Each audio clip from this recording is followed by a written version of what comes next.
A girl saved. A blind newborn foal. What happened next? Shocked everyone. Charlie Montero was a man defined by power and prestige, his name synonymous with excellence in the equestrian world. His sprawling horse farm stretched across rolling hills, a fortress of wealth and ambition. Rows of pristine stables housed the finest horses, they're meticulously curated to produce champions that dominated the grandest competitions. Visitors marveled at the estate's grandeur, from its marble fountains to the perfectly groomed paddocks where stallions galloped with unparalleled grace. But Charlie's heart was as cold as the steel gates guarding his empire. His eyes sparkled only at the sight of victory trophies lining his grand hall. He valued his horses not for their beauty or companionship, but for their ability to win. Their worth was measured in ribbons, medals, and monetary returns. Any signs of weakness or imperfection are immediately eliminated. Charlie's ruthlessness extended beyond the horses. His staff worked under a cloud of fear, their livelihoods dependent on their ability to meet his exacting standards. Stable hands whispered about his icy demeanor, recalling instances when a horse that failed to meet expectations was sold off, or worse, sent away with little care for its fate. To Charlie, compassion was a luxury he could not afford in his pursuit of dominance in the equestrian world. Despite his wealth and power, Charlie lived in isolation. His mansion, filled with opulent furnishings, echoed with silence. The laughter of children or the companionship of close friends were foreign concepts to him.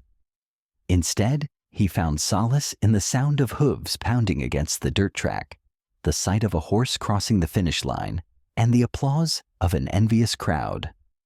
But beneath the icy exterior was a man haunted by an unspoken past. Few knew that Charlie's obsession with perfection stemmed from his father's scorn, a man who had ridiculed him relentlessly for failing to live up to his family's legacy. Charlie had vowed to never be seen as weak, and in doing so, had built a fortress around his heart. To the world, Charlie Montero was a symbol of success and power. But to those who worked closest to him, he was a man consumed by his need to control, unable to see the value of life beyond its ability to bring him glory. The farm's legacy of champions was unparalleled, but its foundations were built on a cold, unyielding pursuit of excellence, leaving no room for the warmth of love or the beauty. One stormy night, thunder rumbled across the hills of Charlie's estate, shaking the grand stables where his prized mare labored to bring her foal into the world. The staff moved with urgency, their boots splashing through puddles as rain pounded against the stable roof. Inside, the mare whinnied, her breaths labored but steady as the head groom encouraged her through the difficult birth. The moment the foal emerged, its slick coat glistening in the dim light, the stable hands cheered softly. The arrival of a new life was always a moment of hope, but that hope quickly soured. The vet, examining the foal with a furrowed brow, stood and turned to Charlie, who had arrived to witness the birth of what he hoped would be his next champion. "It's blind," the vet announced, his tone careful but grim. The colt, with its milky, unfocused eyes, stumbled weakly in search of its mother. Charlie's face hardened. The anticipation that had brought him to the stable melted into icy disdain. "It's useless," he said, his voice cold and clipped. The words hung in the air like the storm outside. The staff exchanged uneasy glances, the joy of the moment extinguished by his pronouncement. "Sir," one of the younger stable hands ventured hesitantly. "He could still have value. He could—" Charlie cut him off with a sharp wave of his hand. "I don't keep liabilities. Get rid of it. Tonight." The mare, exhausted but instinctively protective, nickered softly as the colt stumbled toward her side. One of the senior caretakers, a man who had worked on the farm for decades, stepped forward. "Charlie, please," he said, his voice low and pleading. "Give it a chance." Charlie's gaze didn't waver. "He deserves nothing," he snapped. "Do as I say." Reluctantly, the caretaker obeyed. He wrapped the foal in a tattered blanket and carried it out into the storm. The wind howled through the trees as the caretaker trudged toward the forest's edge, his heart heavy with guilt. The colt, weak and shivering, nuzzled feebly against him, unaware of the cruelty about to unfold. Reaching a small clearing, the caretaker hesitated.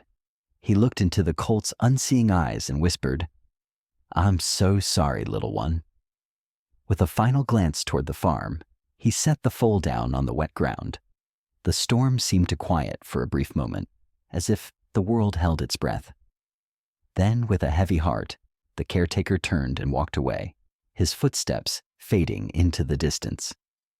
The colt let out a soft, plaintive cry, its small body trembling as rain soaked through the blanket. Alone in the dark wilderness, it huddled against the cold ground, its future uncertain.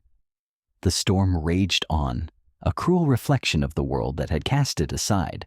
Meanwhile, in a modest cottage nestled near the forest's edge, Lealia, a 17-year-old girl with a compassionate heart and an affinity for animals, was startled awake by strange sounds cutting through the stormy night. The faint cries pierced the rhythmic drumming of rain on her roof, setting her instincts on edge. Tossing off her blankets, she grabbed her worn boots and an old flashlight. Wrapping a shawl around her shoulders to guard against the cold, she ventured into the darkened woods, her breath clouding in the frigid air. The forest, alive with the sounds of rustling leaves and the distant howl of the wind, seemed eerie yet familiar. Lealia had grown up exploring these woods, but tonight felt different. The whimpering grew louder as she navigated through the underbrush, each step a mix of curiosity and concern. She paused near a fallen tree, her lamp casting a soft glow on the ground. There, in a small clearing, her light fell upon a pitiful sight: a tiny colt, trembling and drenched, its matted coat plastered to its frail frame. "Oh no," Lealia murmured, her heart breaking as she knelt beside the frightened creature. The colt flinched at her approach, its cloudy, unseeing eyes darting in confusion. Lealia's voice softened. "It's okay, sweet one. I won't hurt you." She reached out slowly, her hand brushing against the colt's wet fur. Its cries quieted, as if sensing her kindness. Looking around, Lealia realized there was no sign of another horse or owner nearby. The colt was alone, abandoned to the elements. "You poor thing," she whispered, stroking its head gently. "How could someone leave you like this?" She removed her shawl and draped it over the colt, offering what little warmth she could. "I'll take care of you," she promised, her voice steady despite the lump in her throat. She struggled to lift the colt, its small body heavier than it appeared. The journey was arduous, the storm battering her resolve with every step. She slipped once on the muddy path, clutching the colt tightly to shield it from harm. When she finally reached the safety of her cottage, she set the colt down on a pile of blankets near the fireplace, its shivering body gradually relaxing in the warmth. Lealia sat beside the colt, her hand never leaving its side. "You need a name," she mused aloud. Her eyes lingered on the foal's blind, milky gaze, so different, yet so full of life. "Alvin," she decided softly, brushing a lock of wet mane from its face. As the storm raged outside, Lealia stayed awake through the night, feeding Alvin drops of warm milk and whispering words of comfort. The colt, though still weak, began to settle, its head resting trustingly against her arm. That night marked the beginning of a bond that would change both their lives forever. Caring for Alvin was no easy task, but Lealia was determined. She began by clearing a patch of land behind her cottage, building a makeshift shelter from scrap wood and a few old blankets. Despite the structure's humble appearance, it was sturdy and warm, a safe haven for Alvin. Each morning, Lealia would rise before dawn to check on him, her heart swelling with affection as she found him waiting for her, ears perked to the sound of her approaching footsteps. Alvin's blindness posed unique challenges. At first, he stumbled over rocks and roots, his fear of the unfamiliar keeping him rooted to one spot. Lealia knew she had to teach him to navigate the world through his remaining senses. She started by tying small bells to her feet, creating a gentle jingling sound with every movement. She would call his name in a steady, gentle voice, encouraging him to follow her as she walked around the yard. At first, he hesitated, his steps tentative and unsteady. But with time, Alvin began to trust the sounds, stepping forward with cautious determination. Each small success became a celebration. The first time Alvin followed her around the yard without faltering, Lealia laughed with joy, throwing her arms around his neck. "You did it, Alvin! You're amazing!" she exclaimed, her voice filled with pride. Her encouragement seemed to bolster his confidence, and he began to explore more boldly, his ears swiveling to catch the faintest of sounds. To help Alvin build confidence in his surroundings, Lealia devised creative exercises. She scattered fragrant herbs like mint and lavender around the yard, teaching him to locate them by scent. She also placed soft, textured mats on the ground, guiding him to recognize changes in terrain by touch. Over time, Alvin learned to distinguish between the firm soil of the yard, the softness of grass, and the rough texture of gravel paths. Word of Lealia and her blind colt, Alvin, spread quickly through the small village. Some villagers dismissed her efforts with skeptical remarks. "A blind horse?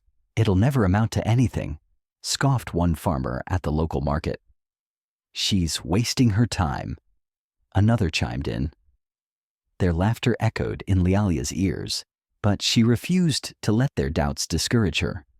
Others, however, were captivated by her determination and the bond she shared with Alvin. "Did you see how he follows her voice?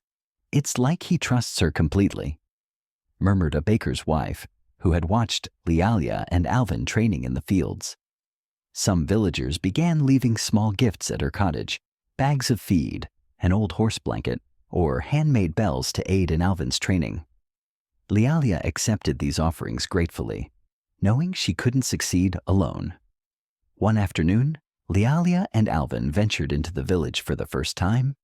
The sight of a blind horse confidently walking beside its young caretaker drew a curious crowd. Children ran up to the fence, their eyes wide with wonder.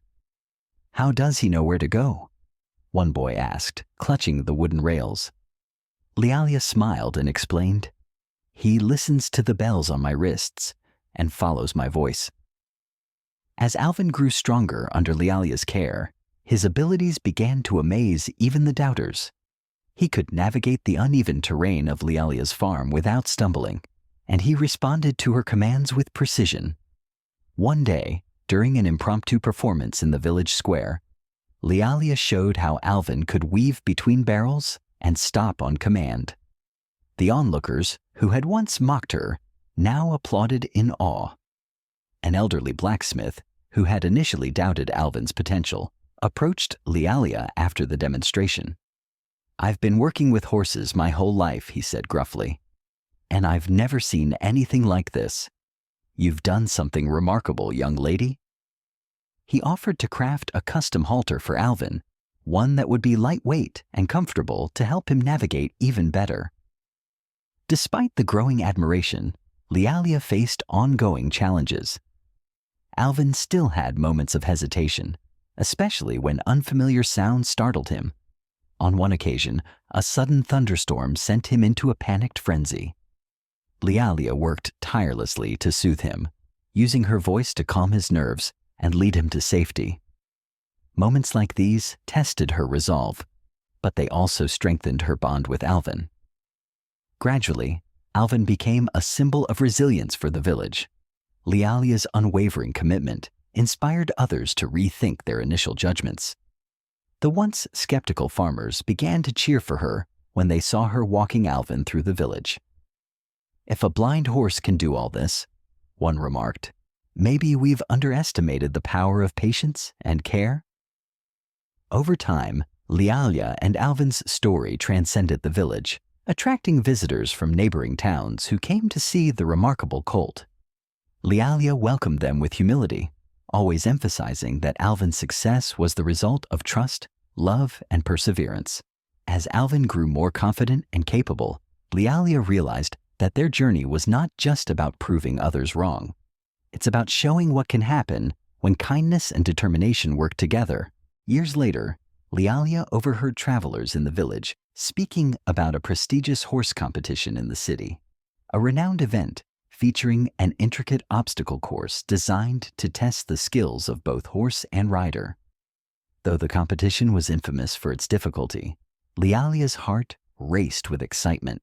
She knew that Alvin, with his years of training and trust, could defy all expectations. "We've been through so much," she murmured to Alvin one evening, brushing his mane. "This is our chance to show the world what you can do."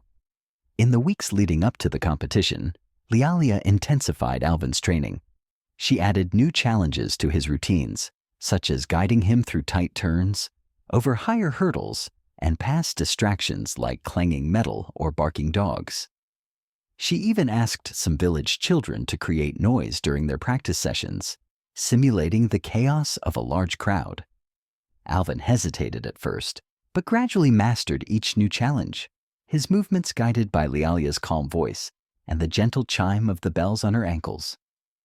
When Lealia and Alvin arrived at the city arena, the grandeur of the event was overwhelming. Polished horses gleamed under the sunlight, their riders clad in spotless attire adorned with medals and crests. Lealia, in her simple clothes and weathered boots, felt out of place, but the soft nuzzle from Alvin reminded her why they were there. As they entered the arena, a hush fell over the crowd. The sight of a blind horse navigating toward the starting line drew murmurs of disbelief and skepticism. "Is that horse blind?" someone whispered. "How can he possibly compete?" Others scoffed, dismissing their entry as a futile effort. The course was daunting. Sharp turns, narrow passages, water obstacles, and high jumps. As the signal to start sounded, Lealia called out her first command. "Forward, Alvin!" The bells jingled as she stepped, and Alvin followed her lead, his ears swiveling to catch every sound. The crowd watched in stunned silence as Alvin cleared the first hurdle, his movements fluid and precise. By the time Alvin approached the final jump, a towering hurdle draped in colorful banners, the crowd had transformed from skeptics to fervent supporters. "Come on, Alvin!" someone shouted. Lealia took a deep breath, her heart pounding. "One more, Alvin." "You've got this," she called, her voice steady. Alvin gathered his strength and leapt, soaring over the hurdle with breathtaking precision. The arena erupted in applause, the sound deafening. Tears streamed down Lealia's face as she embraced Alvin, who nuzzled her shoulder as if he too understood the magnitude of their achievement. Among the cheering crowd, Charlie Montero sat frozen in his seat, his face a mix of disbelief and awe. The colt he had once discarded as worthless had just accomplished the unimaginable. After the competition, as Lealia was tending to Alvin in the stables, the familiar figure of Charlie Montero approached, his polished shoes clicking against the cobblestones. His presence was imposing, and the air around him seemed to demand attention. Alvin, sensing Lealia's unease, flicked his ears back but remained calm under her reassuring touch.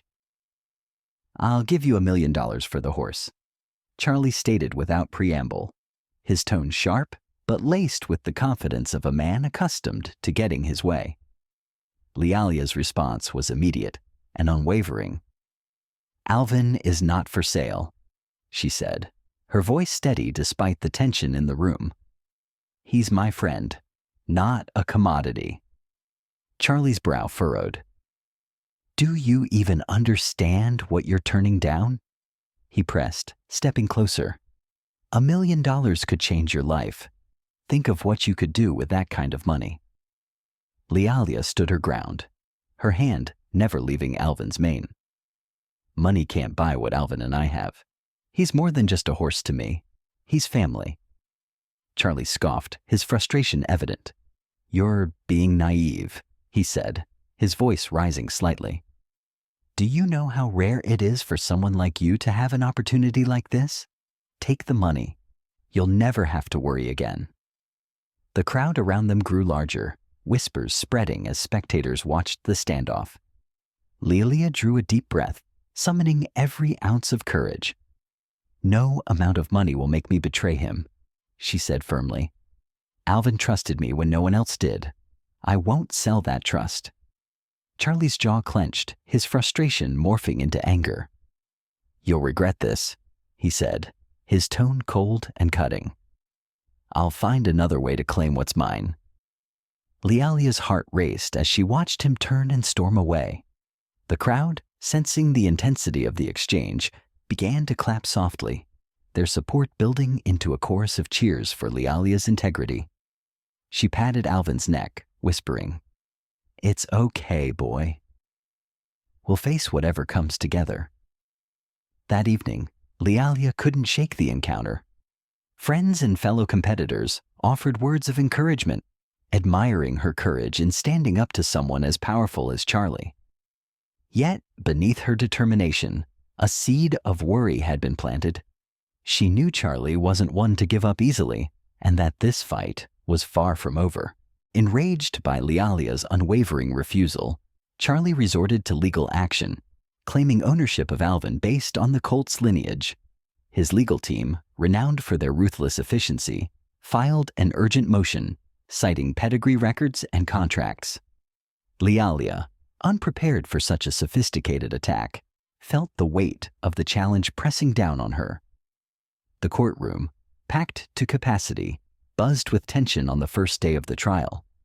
Charlie arrived flanked by his lawyers, exuding confidence, while Lealia walked in with her attorney, an old family friend named Mr. Bennett, who had taken the case out of belief in her cause. Alvin's fate hung in the balance. During her testimony, Lealia's hands shook as she gripped the wooden podium. The courtroom fell silent as she described the stormy night she found Alvin, trembling and abandoned in the forest. "It's an abandoned foal," she said, her voice breaking. "Left to die because someone thought he wasn't good enough." Charlie's lawyers pounced, questioning her ability to care for such a valuable animal and accusing her of exploiting Alvin for fame. Lealia remained calm, her resolve unwavering. She detailed the sleepless nights nursing Alvin back to health, the countless hours training him, and the bond they had forged through sheer perseverance and love. Witnesses from the village took the stand, vouching for Lealia's dedication. One elderly neighbor, Mrs. Alvarez, recounted how she had seen Lealia carrying buckets of water to Alvin's makeshift shelter during the harshest winter months. A farrier testified about Alvin's remarkable transformation, crediting Lealia's care for the colt's physical and emotional recovery.